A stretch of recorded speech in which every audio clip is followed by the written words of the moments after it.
Salut la gang! Bienvenue à bord de la semaine 107, à bord de mon espace famille. Par là, je vous dis tout de suite, accrochez votre truc, c'est une grosse semaine. On va commencer ça tout de suite, bang, bang! Comment ça, raide de même? Je commencerai raide de même. Fait que c'est un petit épisode de semaine, tu sais, un petit 25 minutes avec nous autres à matin. En fait, c'est une grosse semaine parce que on a clenché, on a visité le Nouveau-Mexique, en fait. Je vous explique. C'est que là, la semaine passée, là, on vous a dit là, qu'on était comme un petit peu tannés de la pluie. Qui neigeait, là? Ben, en fait, non, ouais, c'est ça. En fait, on a terminé en vous disant qu'il y avait comme de la neige qui venait sur nous autres, alors qu'on était au Texas.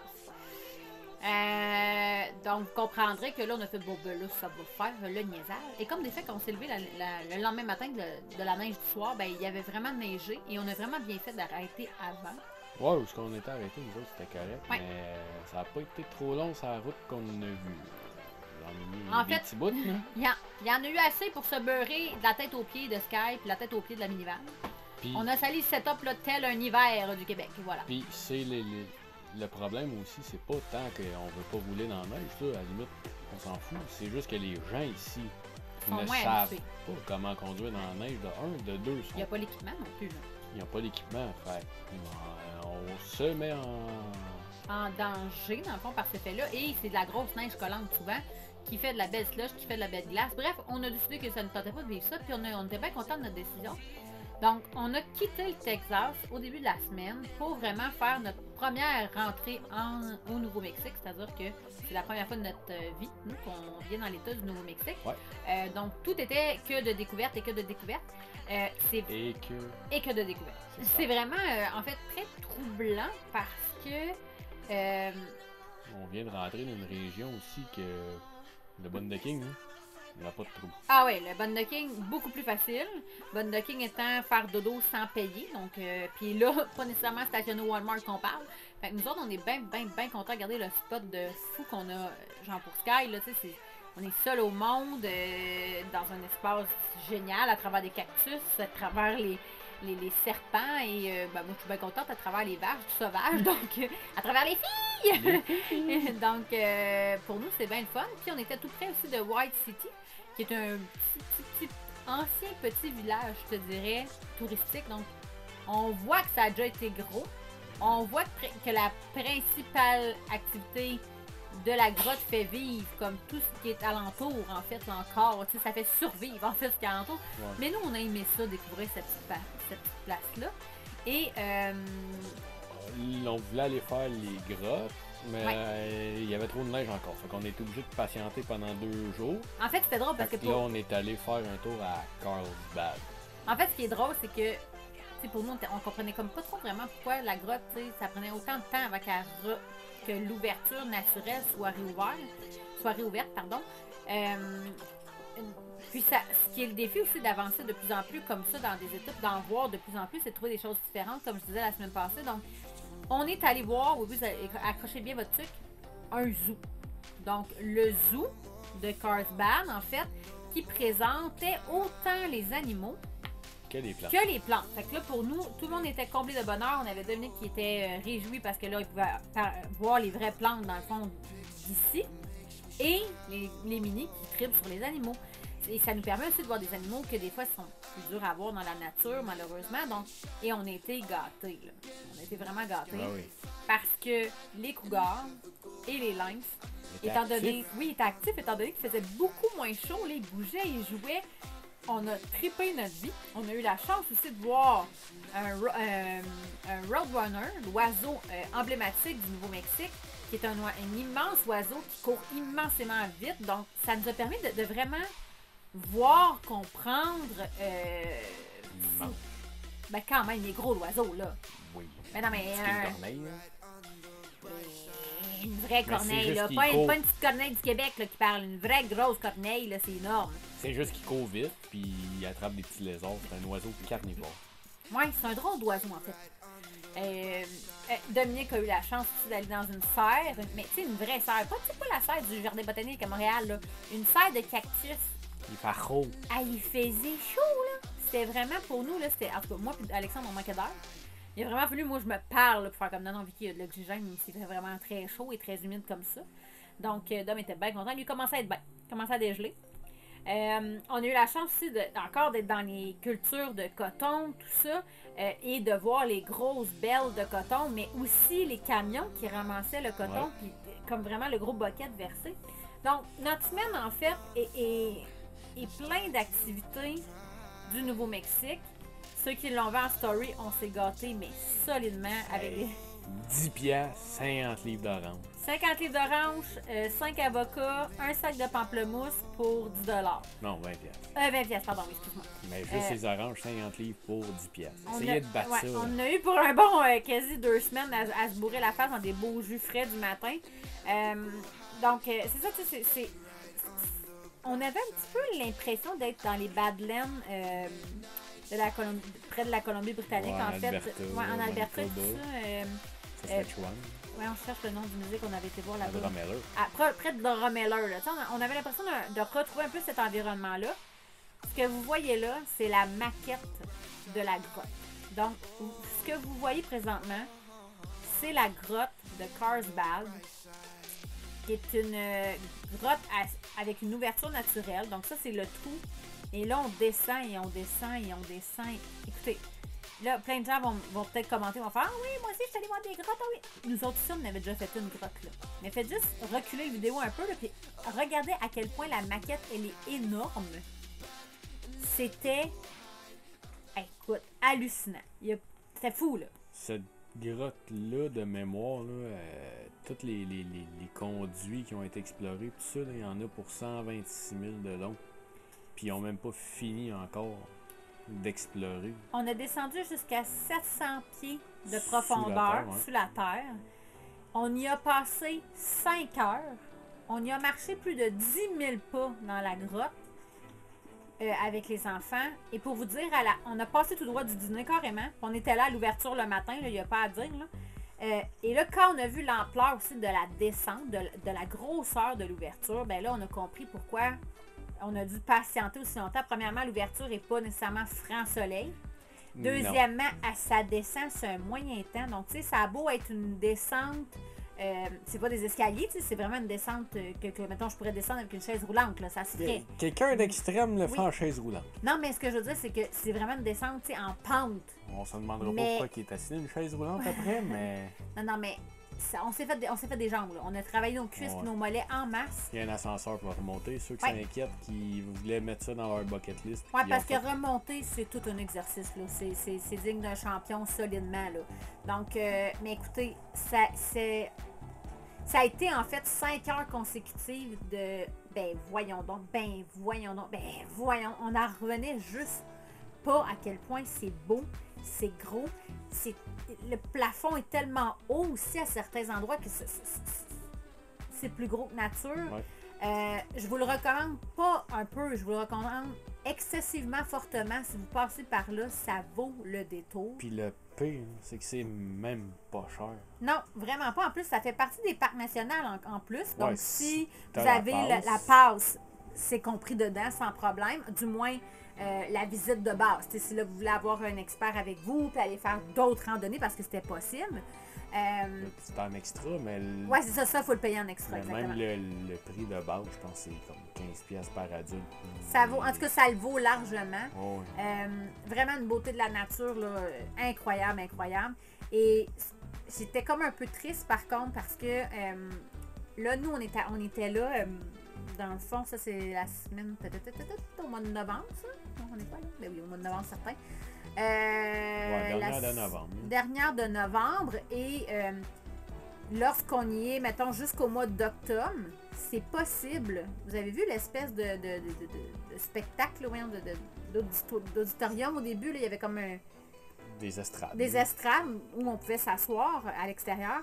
C'est que le soir venu, il y a des milliers de chauves-souris 350 000. Qui sortent du trou de la grotte par où nous on rentre à pied et qui font un spectacle, en fait, qui vont se nourrir à cet endroit-là. Donc, s'il y a un moment où je te le conseille, ben c'est sûr que c'est plus en été. Là, nous, malheureusement, il avait quitté pour immigrer au plus chaud, dans le fond, pour aller vers le plus chaud.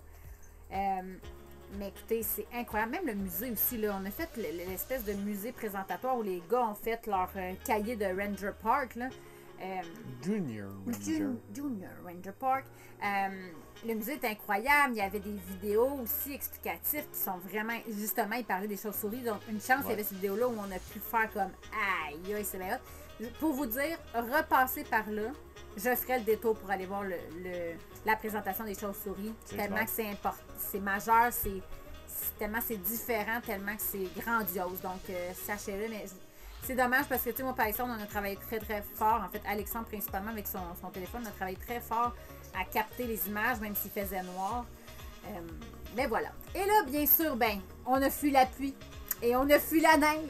Et qui dit, le reste dit, qu'on a dû fuir le vent aussi. Donc, on a fait, on va avancer. Puis là, on a trouvé un petit car wash. Là. Bulle au cerveau. Ça en était comme pas drôle, là, tellement tout était sale. Puis... Quand Alexandre trouve le setup sale, là, c'est parce que moi, ça fait longtemps que je fatigue. Puis là, t'as ma blonde qui dit, ouais, mais là, Makimo, tu le laveras. Non, chérie, instant. on est dans le désert. Wow. Ouais, c'est ça. Comme ça, dans le désert, il mouillait pas. Je vous raconterai après. Mais ce que j'allais dire, c'est que ça faisait plusieurs fois que je disais d'en enlever une petite couche. Puis on a procrastiné plusieurs pluies pendant qu'on était à Bolivar, tu sais, qu'on avait des chaudières d'eau sur la tête. On l'a acheté, achevé. On l'a achevé avec la neige. Ça n'a rien changé. Fait que vois-tu, j'ai sauvé des lavages à la pluie sur la plage. Donc bref, on a lavé pour la première fois au lavoto. On était tous brûlés, toute la gang. On était soufflés morts. C'est beaucoup trop un gros setup pour faire ça en 30 minutes. 20 piastres plus tard. 20 piastres plus tard et des abdos et des cuisses. Et des bras, surtout, on est pas sûr qu'on va réitérer. Fait qu'après avoir été à la caverne, on a avancé l'autobus un petit peu plus loin vers Artesia, où on l'a laissé pour la journée, et on est allé à Roosevelt. Ouais. Là, on est allé complètement dans un autre univers. L'univers des aliens. C'est très drôle parce qu'encore là... C'est très axé sur le tourisme. Très axé sur le tourisme, mais on voit que ça fait longtemps que c'est comme plus tant touristique. En tout cas, du moins, nous, on était hors saison. Je sais que si vous allez là l'été, c'est une autre affaire. Ça doit être autre chose. Ça a l'air que c'est complètement autre chose, donc sachez-le. Il y a plus d'extraterrestres. Oui, non, mais il y a même des gens qui s'habillent là, spécialement et tout. Là, donc, c'est à voir. Là. Mais on a bien aimé, nous, notre petite balade la journée, même notre petite folie dans le McDonald's. Là, on était à bord d'un vaisseau spatial. Pour vrai, on a trippé, on a eu du fun. Ça n'a pas coûté trop cher, puis c'était plaisant. On a eu la chance aussi, en faisant cette expédition-là, du moins ça c'est à Artesia, de voir une œuvre d'art, en fait, c'est comme c'était une représentation comme un puits de forage au début des années 1900. Puis là, il t'expliquait qu'est-ce que chaque personne faisait. Ouais, chaque poste. Et chaque machine à quoi qu'elle servait. C'était vraiment bien imagé. C'était très beau. Et c'était gros aussi. Oui, c'était immense. C'est parce que c'est drôle parce que on en parle depuis un bout. Là, dans le Texas, on a comme baigné là-dedans, là, dans les puits de pétrole et tout ça. Ça fait un petit bout là, qu'on est dans cet univers-là, qu'on en parle aux enfants. Et là, on avait comme pouf en 3D. Voici les garçons ce que c'était, ce que c'est. On a pu en parler, présenter des vidéos, puis leur expliquer. Donc, ça a été vraiment cool.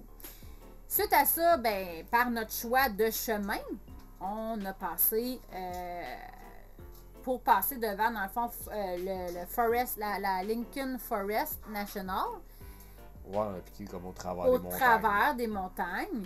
Et, oh mon Dieu, quelle belle route. Sauf que, on avait comme pas vraiment évalué le fait qu'on passait du désert à la montagne de neige, à la station de ski, pour redescendre au désert.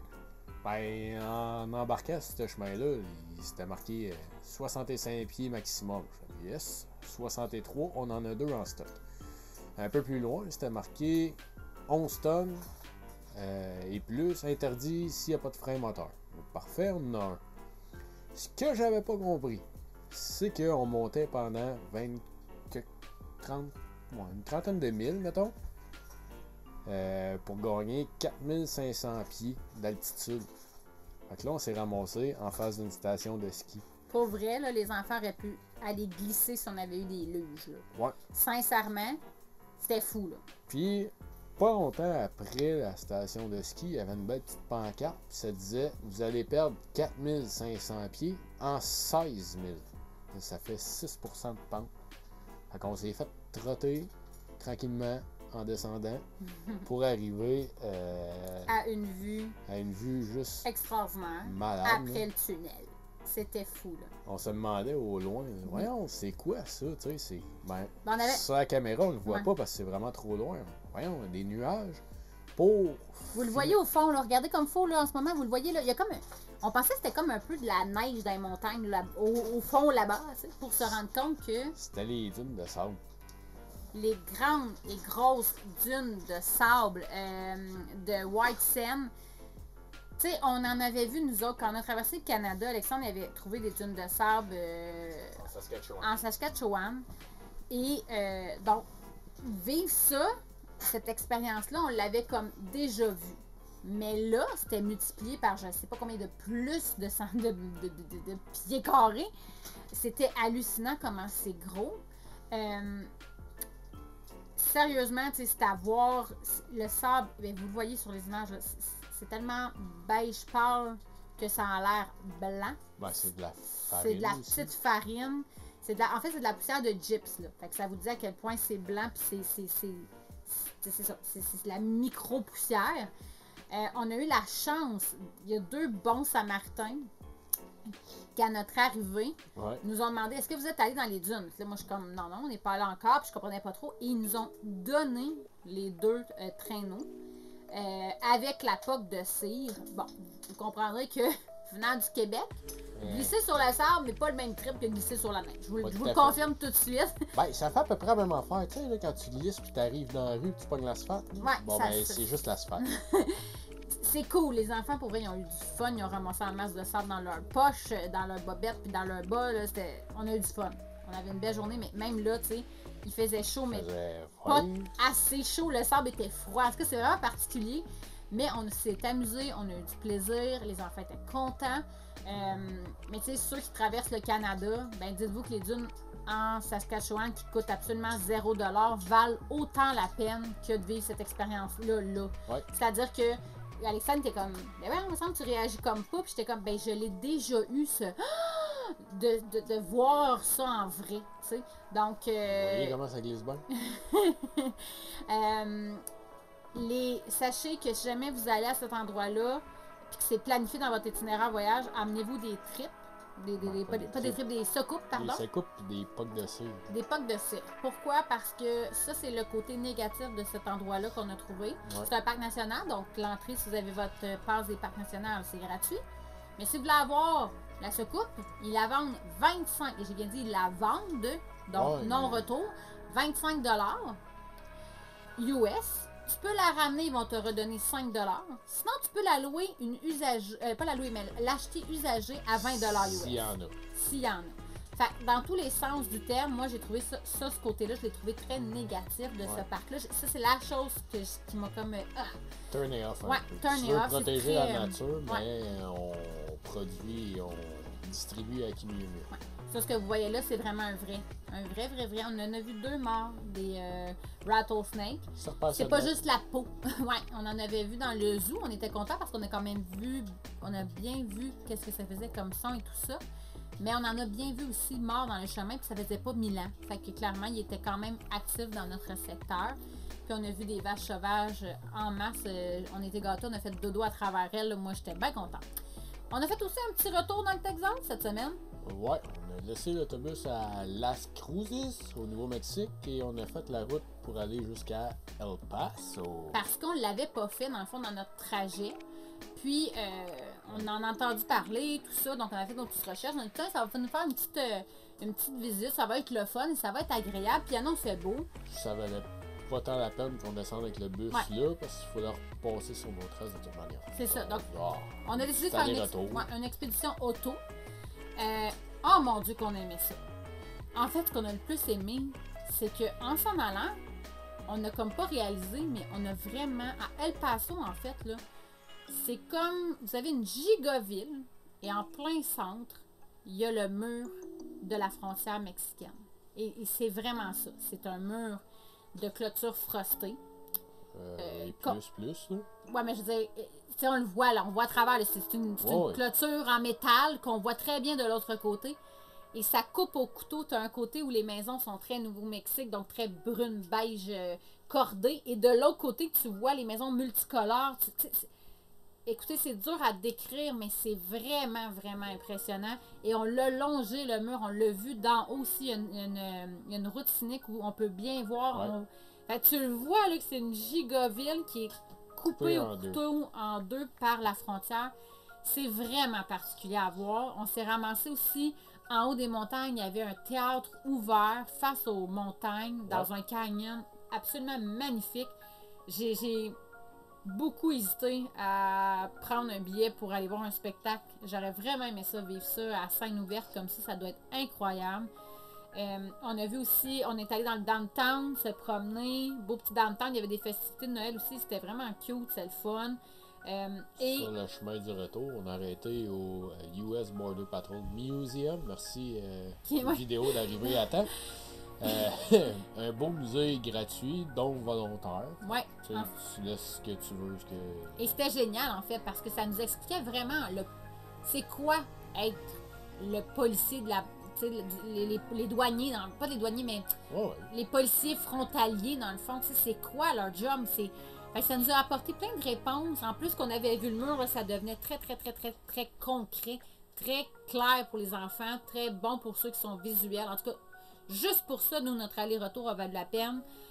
Suite à ça, ben là, des petites folies, des petits souvenirs avec des choses plus grandes que nature, un puma géant, un roadrunner géant. Pas de folie à faire là. Tout le long aussi de la route, quand vous allez croiser des grandes fermes aussi, à air ouverte. Ça, c'est très particulier, Nouveau-Mexique, Arizona. On en voit vraiment beaucoup. Texas aussi. Ça sent, c'est quelque chose. Hein, c'est vraiment particulier. Donc, ça, c'est à voir, oui puis non, mais de le voir, c'est particulier. Et on a eu la chance, par hasard, de rencontrer des amis québécois. Alexandre qui parlait avec Dan depuis un petit moment. Puis, on a eu la chance de se retrouver à la même place, de partager une soirée avec eux. Encore là, c'est toujours la même chose. On s'attache à ces petites bêtes-là, puis on trouve toujours ça. Trop vite, tout le monde, tu sais. Les enfants se sont super bien entendus. Nous autres, ça avec les adultes, vraiment génial. Une belle rencontre, ça a fait du bien, des beaux partages, mais malheureusement, c'est ça. Être nomade implique les séparations des fois plutôt rapides. Ça repogner quelque part. Oui, c'est toujours des à plus tard, on sait jamais quand. Et on a eu la chance d'aller escalader la montagne, qui était dans le fond de notre habitat depuis 3-4 jours, parce qu'on a fait dodo gratuitement au pied de la montagne. C'était cool, à travers les cactus, à travers les bibittes spéciales. C'était vraiment cool. On a vraiment aimé ça, donc on est en train de s'habituer à notre nouvel environnement, plus aride, différent, avec serpents et araignées qui nous entourent et les vaches. Donc voilà, alors on a passé une super belle semaine.